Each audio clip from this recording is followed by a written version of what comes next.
ॐ तव कथामृतं तप्तजीवनं कविभिरीडितं कल्मषापहं श्रवणमङ्गलं श्रीमदाततं भुवि गृह्णन्ति ये भूरिराजनाः।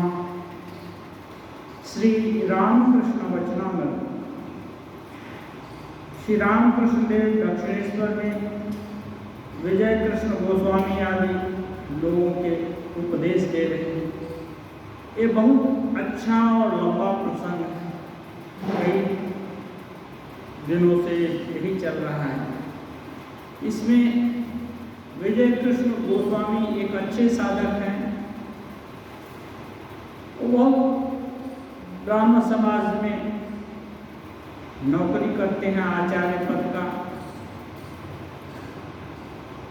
लेकिन साधना भगवान ये सब क्या चीज़ है ये जब जानने की उनकी बहुत इच्छा है।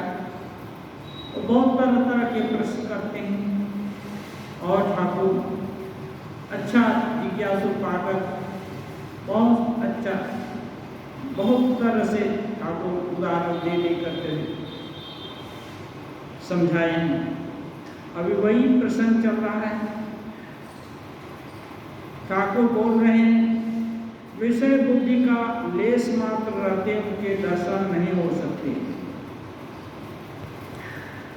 सहज उपाय है ना, बोलते हैं कलिकाल में भक्ति जो बता रहे हैं, लेकिन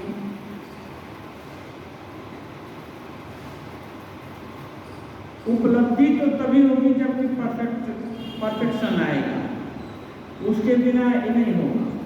लेकिन रास्ता सहज है, कुछ धीरे धीरे कोशिश करने से हो जाएगा भक्ति योग से। तो लेकिन अंतिम चीज ये है कि विषय बुद्धि का लेस रहते उनके दर्शन नहीं हो सकते। ये निचोड़ है। दिया सलाई अगर भीगी हो तो चाहे जितना रगड़ो वह जलती नहीं जलेगी किसी प्रकार से। बीसों दिया सलाई व्यर्थ ही बर्बाद हो जाती है। विषयासक्त मन भीगी दिया सलाई है। इसलिए इसको धीरे धीरे भक्ति रस में डुबाकर फिर ज्ञान वैराग्य से उसको सुखा करके तब पवित्र हुए बिना नहीं हुआ। उदाहरण दे रहे हैं, श्रीमती राधिका ने जब कहा मैं सर्वत्र कृष्ण में देखती हूँ, तब सखियाँ बोली कहाँ, हम तो उन्हें नहीं देखती, तुम प्रलाप तो नहीं कर रही हो। रास के समय का प्रसंग है, जब श्री कृष्ण गोपियों को अभिमान हो गया कि इनसे बड़ा भाग्यशाली और कोई नहीं है, भक्ति का अभिमान। जैसे ही अभिमान हुआ वो अदृश्य हो गए तो सब लोग जहाँ तहाँ ढूंढने लगी, बहुत व्याकुल हो गए। उसी समय का बात है, राधिका एक चुपचाप एक तरफ खड़ी है, उनसे पूछता है तो तुम्हें कुछ तकलीफ नहीं होता? वो बोल रही है मैं तो सर्वत्र कृष्ण को देख रही हूँ। तो सब बोलते हैं कहाँ तुम झूठ बोल रही हो क्या, प्रलाप कर रही हो क्या? श्रीमती बोली सखियों, नेत्रों में अनुराग का अंजन लगा लो तभी उन्हें देखोगी। अनुराग, सच्चा अनुराग, जहाँ अनुराग रहेगा वहाँ फिर अभिमान या और कुछ नहीं आएगा। वहाँ तो जिसके प्रति अनुराग होगा उसको छोड़कर और कोई नहीं रहेगा। विजय से कहते हैं तुम्हारे ब्राह्मण समाज के ही बजट में है, प्रभु बिना अनुराग के यज्ञ यज्ञादि करने से क्या तुम्हें जाना जा सकता है? ये लोग गाना गाते हैं, उसमें है अनुराग के साथ यज्ञ नहीं करने से नहीं होगा। यह अनुराग, यह प्रेम, एक सच्ची भक्ति, यह अनुराग, यह प्रेम, यह सच्ची भक्ति, यह प्यार यदि एक बार भी हो तो साकार और निराकार दोनों मिल जाते हैं। ये भक्ति कहें या अनुराग कहें या प्रेम कहें या प्यार कहें, विशुद्ध प्रेम विशुद्ध प्यार, ये सब एक ही है। कहने का ढंग में अंतर है। केवल ये यदि हो तो साको बोलते हैं साकार और निराकार। जब दर्पण साफ है तो जो कुछ भी रहेगा स्पष्ट दिखाई देगा। दर्पण यदि मैला है तो आधा किया दिखाई देगा, एकदम मैला है तो कुछ भी नहीं दिखाई देगा। तो साकार और निराकार भगवान के को चाहने से और कुछ दिखा सकते हैं, उनका निराकार रूप भी दिखा सकते हैं, साकार तो दिखाएंगे। ईश्वर दर्शन उनकी कृपा के बिना नहीं होता। फिर ये है कृपा किस लिए? इसीलिए कि अहंकार ना आ जाए।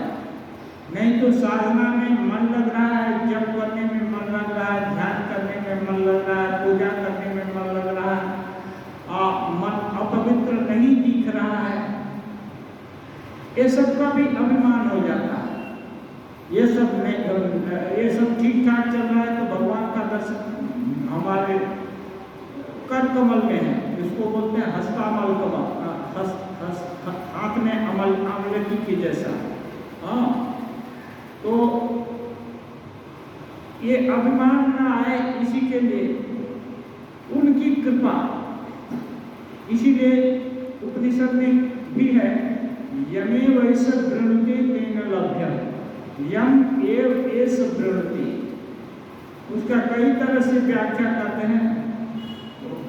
एक है कि ये जीवात्मा या जो साधक साधना कर रहा है, ब्रह्म तत्व को जानना चाहता है, वो यदि ब्रह्म तत्व का वर्णन करेगा तो उसको यम एवं ये सब वृणुते यमय, तो ये जिसको तब उसको प्राप्त होगा, उस तेन लभ्य यमे वैसे वृणुते तेन लभ्य।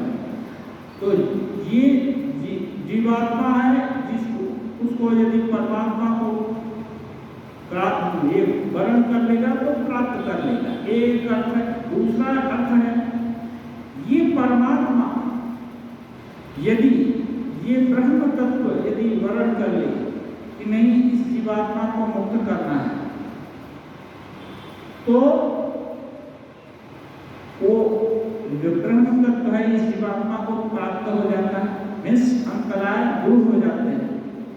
अब सहज रूप से ऐसे समझा जा सकता है, यदि राजा किसी गरीब के घर संबंध करना चाहता है तो ज्यादा झंझट नहीं है। गरीब को एक्सेप्ट करने मात्र से ही संबंध बन जाएगा, क्योंकि राजा चाहता है। उल्टा अब गरीब राजा के साथ संबंध बनाना चाहे तो कहां पाओ, किसी प्रकार से मेल नहीं खाता है। राजा चाहेगा भी कि नहीं, क्योंकि उसके इसमें नहीं है, क्या बोलते हैं, उसके स्टैंडर्ड का नहीं है, बहुत कुछ वह बाधा है। लेकिन राजा यदि चाहता है गरीब के यहाँ संबंध बनाना तो गरीब हाँ बोल देने से ही हो जाता है। तो ये है, अब राजा के यहाँ गरीब संबंध बनाना चाहे तो उसको बहुत जुगाड़ करके राजा के संपर्क से आना पड़ेगा, तब तो संबंध हो सकता है।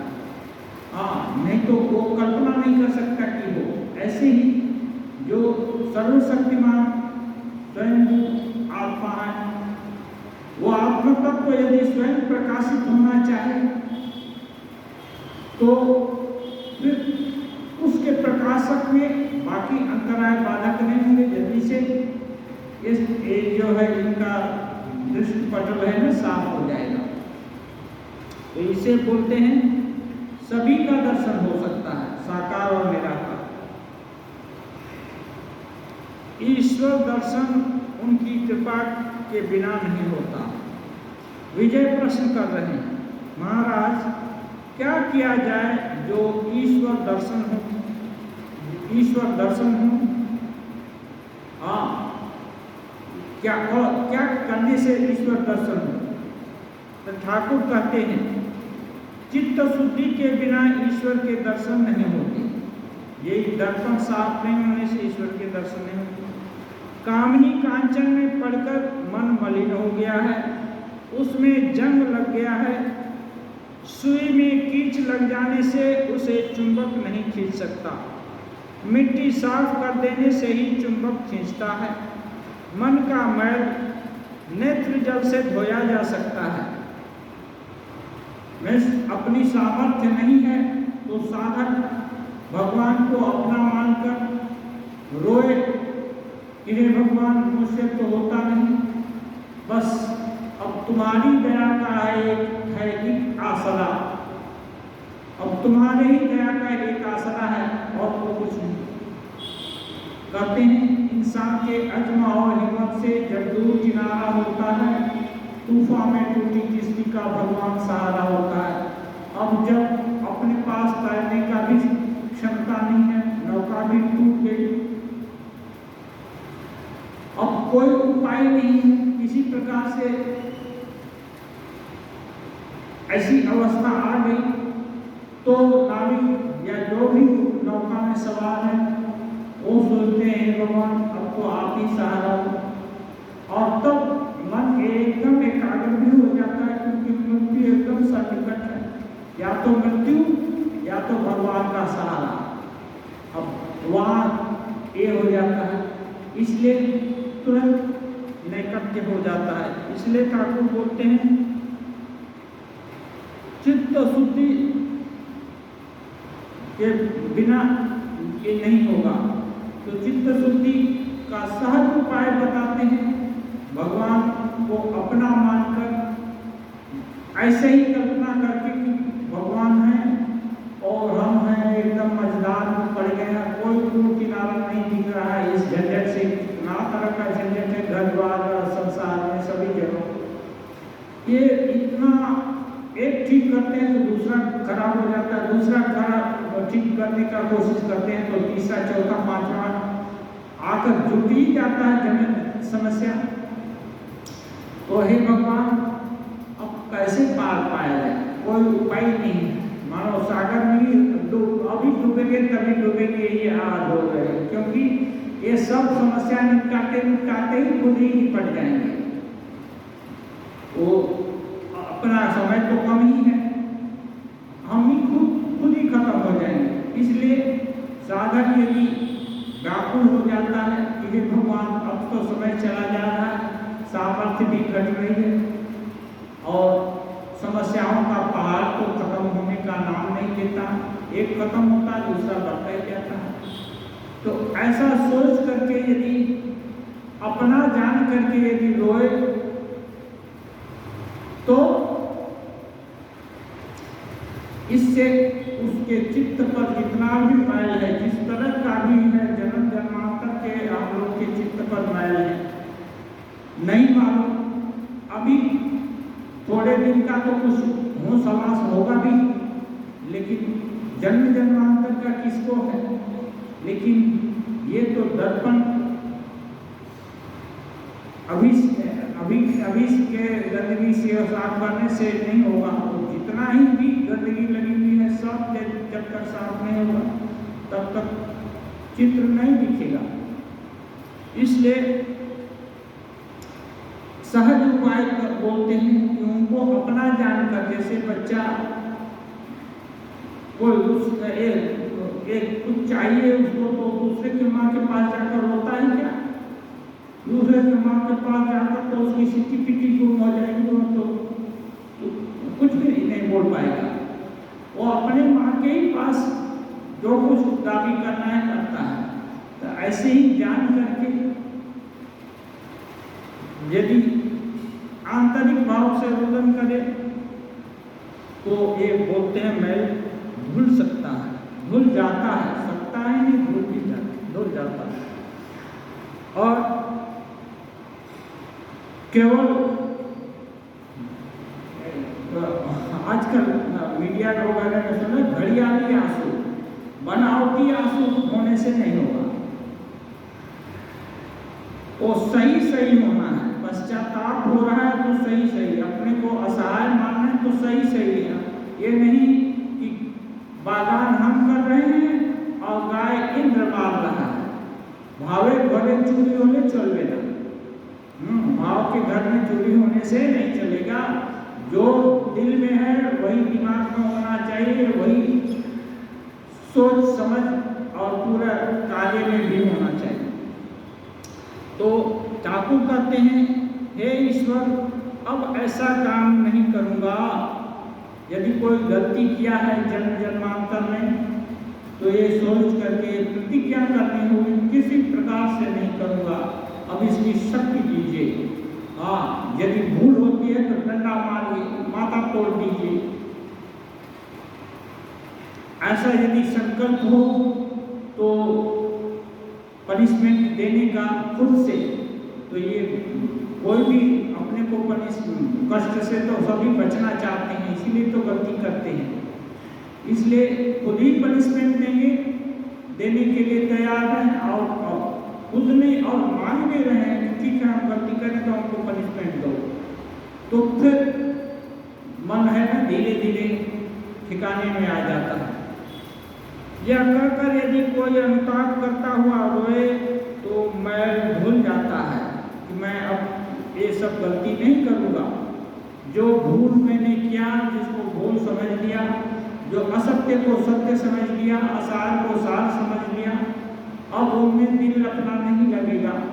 अब तो तुम ही मेरे सर्वस्व हो और कोई नहीं, और किसी को तुम्हें शरण मम दीन बंधु। हाँ, अब तो तुम्हारे को छोड़कर मेरा कोई शरण नहीं है।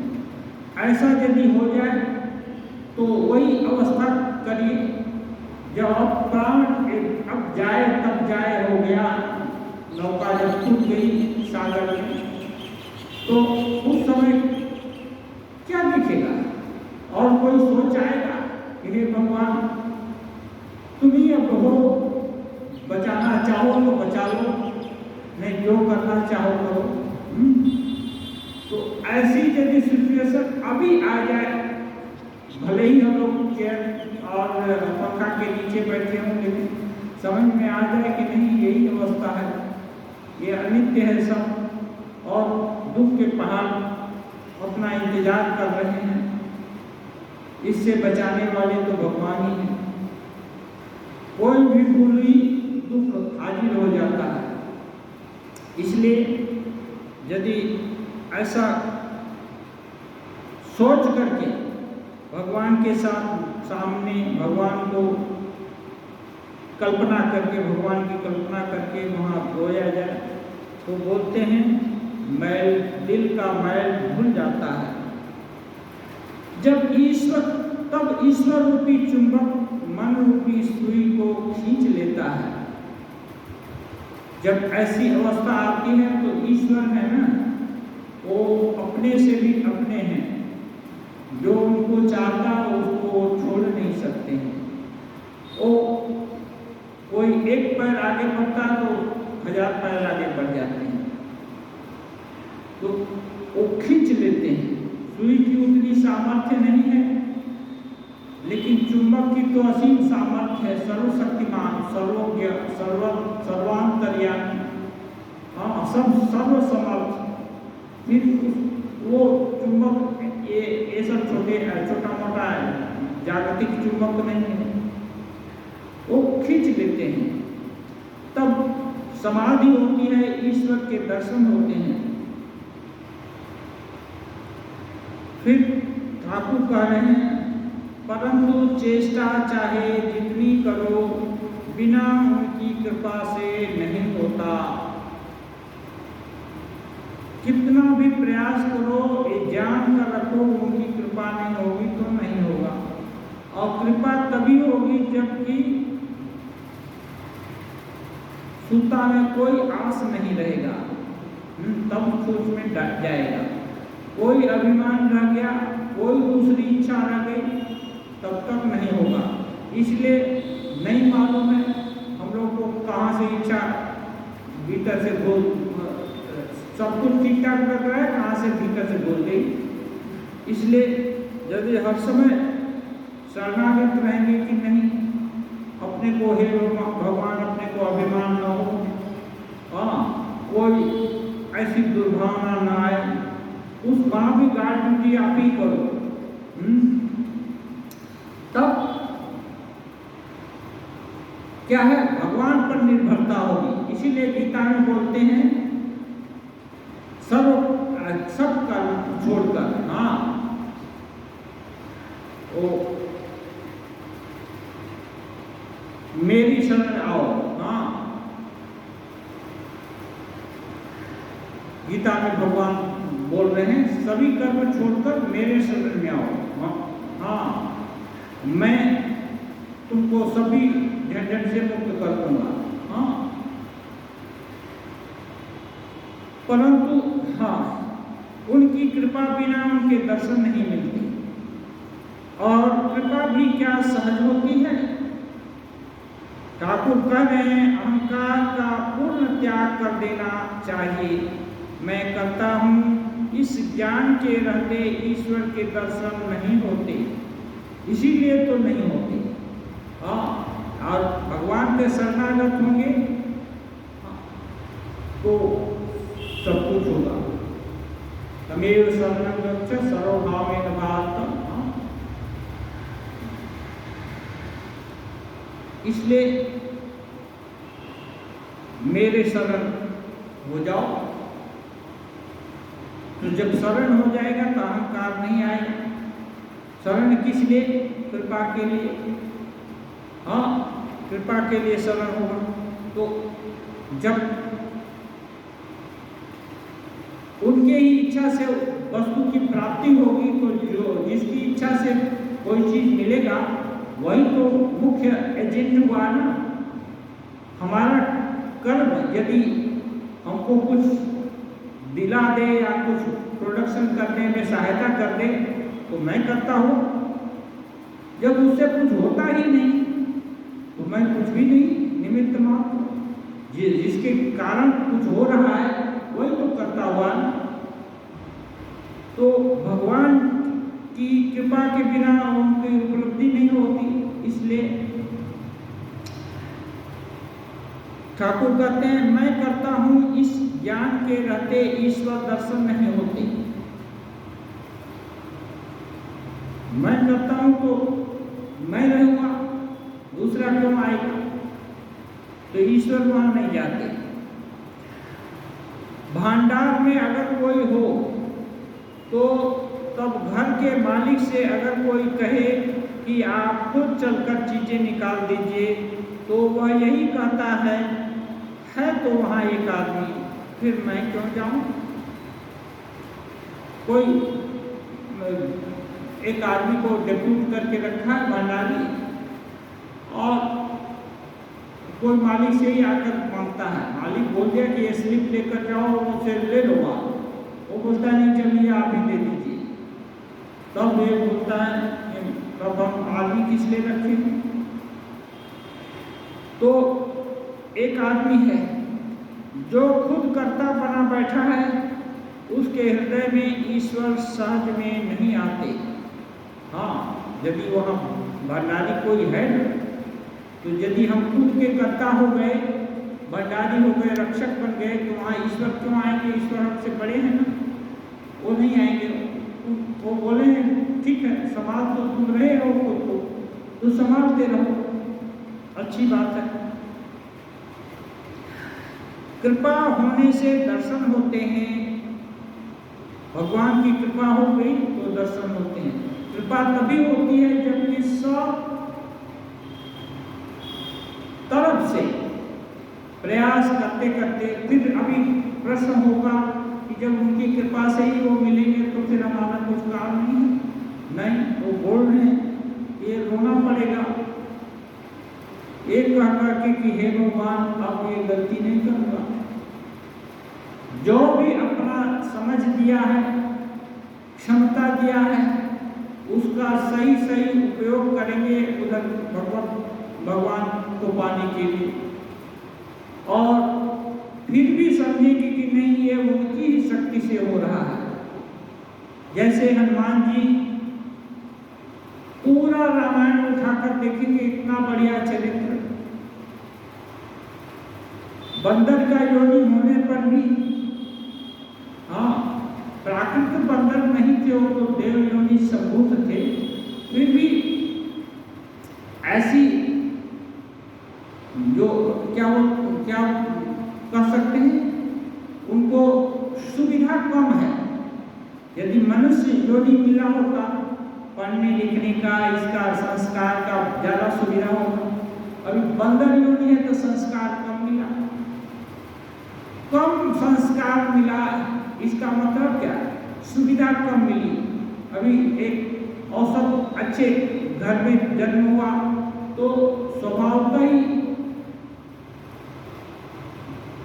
धन कमाने का उतना प्रयोजन, इतनी डायर नेसेसिटी नहीं है कि कल आज नहीं कमाएंगे तो क्या शाम को खाएंगे, थोड़ा कुछ है तो ऐसे ही वो समस्या यूटिलाइज हो गई है। लेकिन जिसके पास आज कमाकर आज खाना है, फिर भी उन्नत होना है, तो सोचिए यदि वो प्रयास करता है तो कितनी जीवनी शक्ति है। तो हनुमान जी अनप्रिविलेज्ड, ये जो है योनि है मिली, उसमें भी जन्म लेकर बुद्धिमानों में श्रेष्ठ कहे जाते हैं। कितने बड़े बड़े काम किए, यहाँ तो भूखे को मिल जाए ज्यादा धन या लाटरी मिल जाए करोड़ों की तो पगला हो जाता है, वाह खाए गौराए न वाह पाए गौराए। एक तो धकुदा है, खा लेने से पगला होता है, ये लाटरी में माल पा गए तो पगला हो जाते हैं। तो छोटा आधार है, लेकिन देखिए उसी जगह से कोई आकर के उसको अरबों अरबों की संपत्ति मिल जाए तब भी वो महान धर्मात्मा बन जाए, अच्छा शिष्ट आदमी बन जाए, तो वो तो आदमी भी लोग सोचेंगे देवता है, उसको धन का अभिमान नहीं हुआ। तुलसीदास जी कहते हैं प्रभुता पाई का ही मत नाही, प्रभुता पाने से किसको अहंकार नहीं होता है। अधिकांश लोग अहंकृत हो जाते हैं, लेकिन हनुमान जी ऐसा चरित्र है, कितने बड़े बड़े काम किए। सीता जी का पता लगाए जहाँ से कोई नहीं जा सकता, वहाँ भी जोखिम है, न क्या है न क्या है, वो सोच करके वो उसका परवाह नहीं करके जंप करके गए और वहाँ इतना सब करके आए, बाल पीट करके बहुत कुछ करके आए, तब भी उनको थोड़ा भी अभिमान नहीं हुआ। राम जी की कृपा से हुआ है, राम जी की इच्छा से हुआ है, राम जी की शक्ति से हुआ है। अशोक वाटिका में सोचे कि थोड़ा फल उनको भूख लगी थी, इसलिए सीता जी से परमिशन ली, तो माँ बोली ठीक है बेटा जाओ। जब देख लिया माँ की ये खाने योग्य है, हाँ मैंने इसको राक्षस लोग मार नहीं पाएंगे, ये है। सीता जी को पहले विश्वास नहीं हो रहा था, तो हनुमान जी अपना दिखाए समर भयंकर अतिरण घिरा, ये रूप दिखाए कनक बोधराकार शरीरा। तो ये दिखाने से तो माँ को ये हुआ कि नहीं ये है, वो बोले कि हम लोग प्राकृत बंदर नहीं है, हाँ ये तो भगवान की कृपा से ये। और मेरे जैसा ही राम जी के दल में बहुत सारे बंदर बालू हैं। तब माँ खुश होकर के उनको आशीर्वाद दिया और जाओ खाओ। तो खाने लगे तो सोची कि चुपचाप यदि खा लेंगे तो और लंका में क्या क्या चीजें देख नहीं पाएंगे। माता जी का तो दर्शन हो गया, अब कुछ उपद्रव करना चाहिए, और बंदर का स्वभाव भी है उपद्रव करना, तो उसमें कोई दोष नहीं होता है, ये शास्त्र के हिसाब से भी दोषी नहीं पाए जाते हैं। तो खाने लगे और पेट तोड़ने लगे, तो रक्षक लोग आए उनको पीटे, उनको पिटाई मिली अच्छी से, तो वो लोग भाग गए, क्योंकि वो तो दरवान थे ना, वो तो लड़ाके नहीं थे। गए कुआर लगाए तो अक्षय कुमार सिंह आया तो उसको तो खत्म ही कर दिए हनुमान जी। फिर अब जब सेना आ रही है तो सब लोग देखता है कानाफूसी करता है कि ये कौन है कौन है। तब हनुमान जी बोलते हैं, दासो हम रामचंद्र से, मैं रामचंद्र का दास हूँ। रामस्य अक्लिष्ट कर्मणा, राम वो राम जो अक्लिष्ट कर्म करते हैं। अक्लिष्ट माने इतना कठिन कठिन काम करते हैं जो कि वर्णन नहीं किया जा सकता। अक्लिष्ट कर्मणा, मैं उनका दास हूँ, ऐसा कहकर परिचय देते हैं। वो नहीं बोलते हैं मैं पवन पुत्र हनुमान हूँ, देखो मैं ये हूँ, सूरज को निकल जाता हूँ, तुम लोग को निकलने में क्या फर्क पड़ता है। वो ये सब नहीं बोलते हैं, इतने विनयी हैं।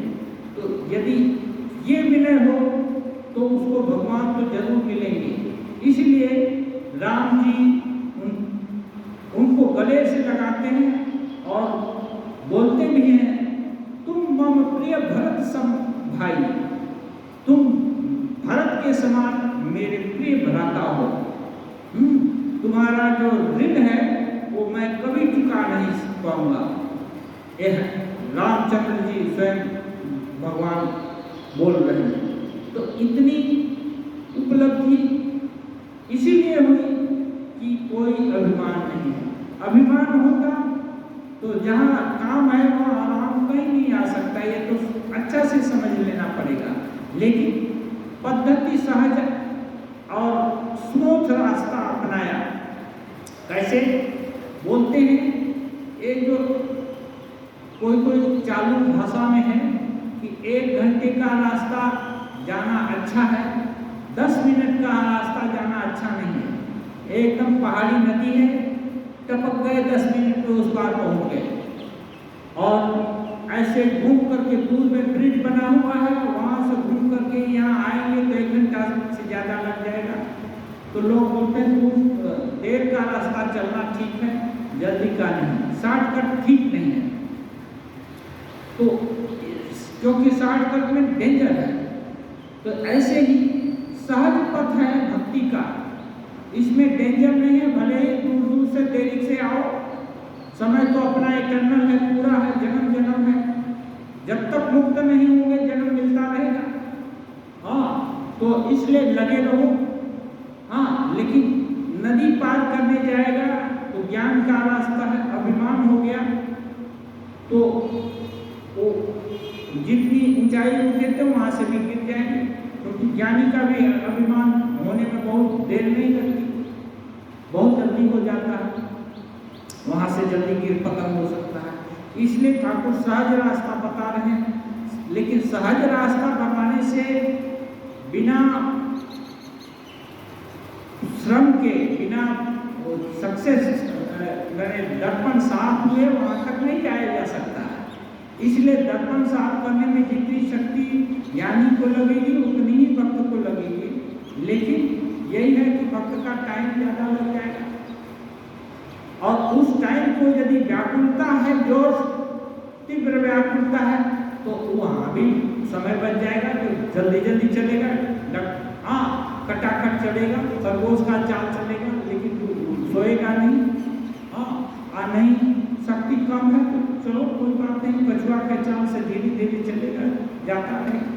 लेकिन सो जाएगा खरगोश के जैसा, जैसे कहावत है कछुआ खरगोश का लड़ाई, तो लेकिन नहीं, खरगोश यदि चलता रहे, तेरे संकल्प हो जाए तो फिर जल्दी पहुंच जाएगा कछुआ से। इसलिए व्याकुलता है और डिटर्मिनेशन है, बिना stop not till the goal is reached. हाँ, और जब तक लक्ष्य नहीं प्राप्त हो गया नहीं रुकेंगे, चाहे जन्म जन्म मेहनत करना होगा तभी करते रहेंगे, प्रयास करते रहेंगे, प्रयास से नहीं निवृत्त होंगे। तो वस्तु प्राप्त ऐसे को नहीं होगी तो किसको होगी? इसलिए उनकी कृपा में बहुत सारा ये है। हनुमान जी के जैसा बनने से जो कुछ किया अच्छा सब हनुमान जी का।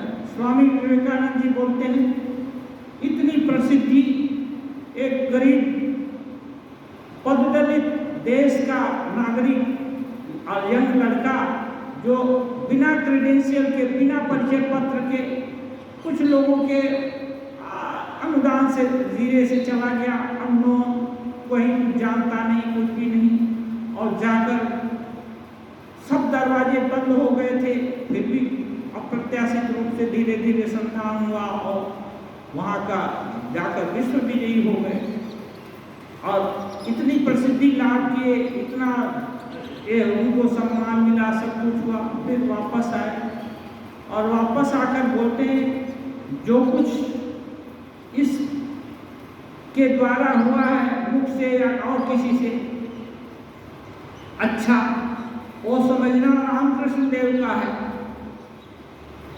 गुरु जी का है। और जो कुछ भी भूल भाल हुआ क्योंकि उनके मुख से किसी के लिए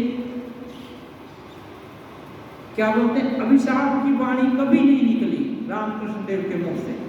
यदि मैंने, स्वामी जी बोलते हैं, मेरे द्वारा कुछ ऐसा बोल दिया गया है जिससे कि किसी के अहित कर बात हो, कटु वाक्य हो, तो ये सब समझना मेरी भूल है।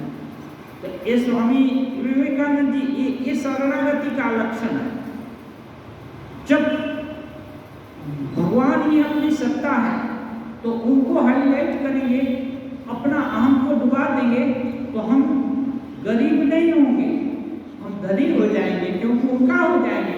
हम चाहते हैं भगवान हमारे पॉकेट में आ जाए, जो हम चाहें वो कर दें। हम उनका होना नहीं चाहते कि ठीक है जो भी दुख दो सुख दो, जो कुछ कराना है आप करो कराओ, हम आपका है, अपना बना कर रखो। हाँ, कुछ भी करो कराओ, हाँ जैसे ले जाना चाहो, लेकिन आपका बना कर रखो। आपका हम होना चाहते हैं, आपको हम पॉकेट में नहीं करना चाहते। यहाँ तो उल्टा है, कुछ थोड़ा मोड़ा जाकर चंदन लगा दिया या फूल दे दिया, आप कुछ कर दिया तो सोचते हैं भगवान हमारे अनुकूल ही हो जाएंगे, हम जो चाहते हैं सब कर देंगे। तो ये तो व्यापार हुआ। व्यापार जहाँ होगा वहाँ व्यापार मिलेगा। ये कुछ खरीदने जाते हैं तो कुछ तो मिलता ही है, चाहे घटे का सौदा हो, घटा का सामान मिलता हो या मुनाफा का सामान मिलता हो, कुछ तो मिलता है। इसलिए भगवान भी देते हैं, नहीं देंगे ये बात नहीं है। लेकिन जहाँ व्यापार नहीं होगा वहाँ क्या देंगे, वहाँ प्रेम मिलेगा जो कि अनमोल है।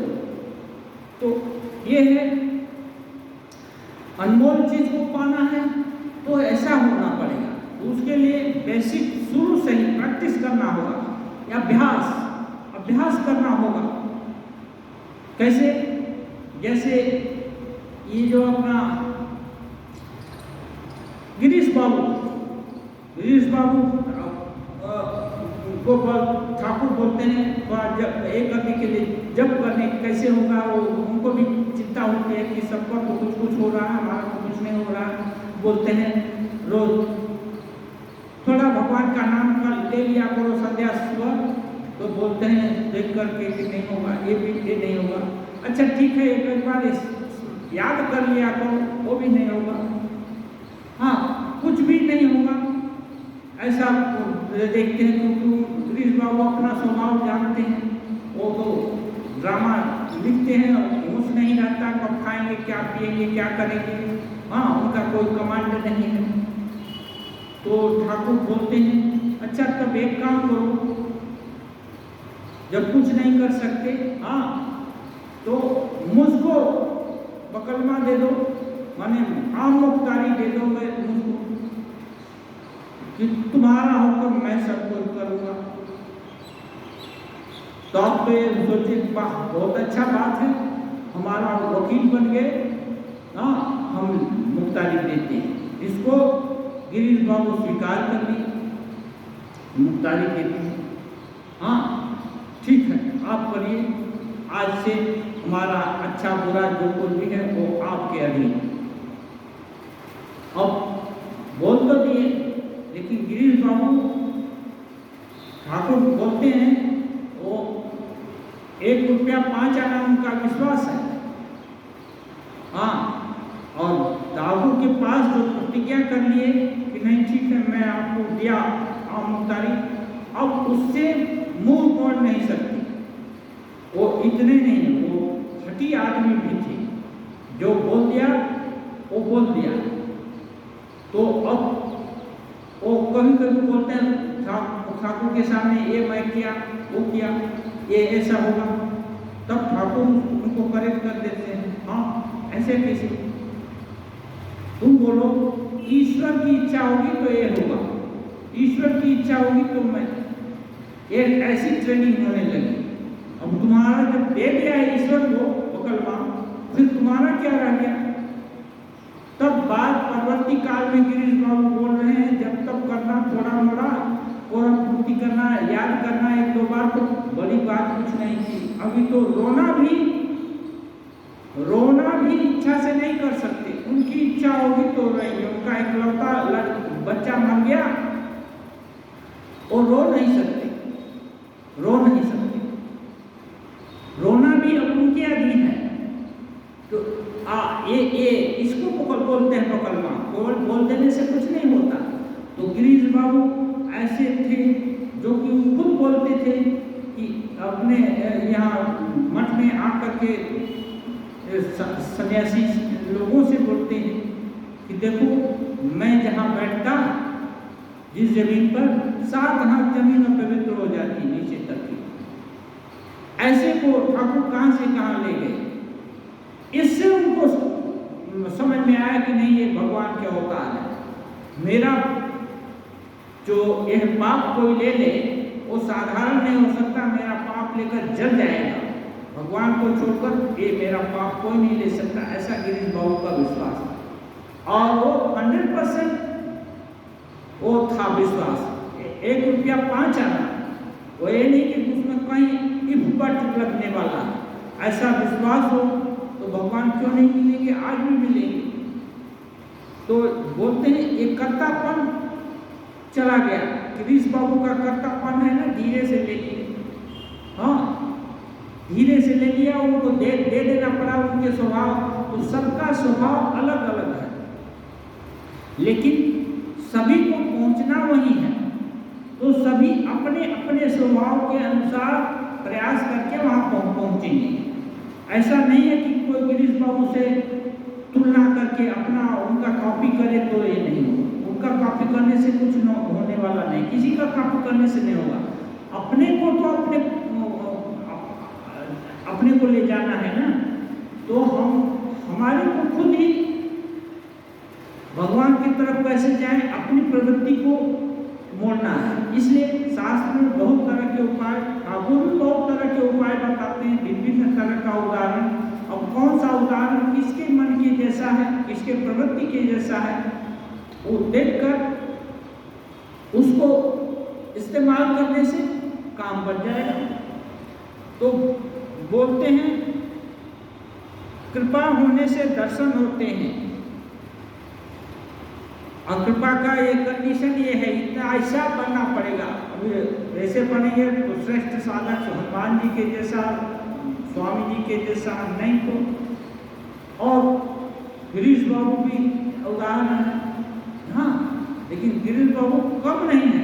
कितना अत्याचार क्या किए हैं, जो कोई भी खराब काम इस दुनिया में हो सकता है, सभी वो बोलते हैं सब कुछ किए हैं, हाँ, मैंने इतना ये था उनका। फिर भी ऐसा आदमी जब सोना हो सकता है तो फिर सामान्य आदमी क्यों नहीं हो सकता है। लेकिन कुछ नहीं किए बिना कुछ नहीं होता है। इसलिए बोलते हैं कृपा होने से दर्शन होते हैं। वे ज्ञान सूर्य हैं, उनकी एक ही किरण से संसार में यह ज्ञानालोक फैला हुआ है। एक किरण से, एक बार माचिस, उसी से हम एक दूसरे को पहचानते हैं और संसार में कितनी ही तरह की विद्याएं सीखते हैं। वो ज्ञान के कारण, वो जो उसी की ज्ञान की थोड़ी थोड़ी मात्रा सबके अंदर प्रकाशित है। इवन मच्छर माछी में भी है, वो भी समझता है हाथ जाएगा तो भागता है, मार देगा, हाँ, इसलिए वो ज्ञान है सबके अंदर। तो उसके ही से समझ में आता है।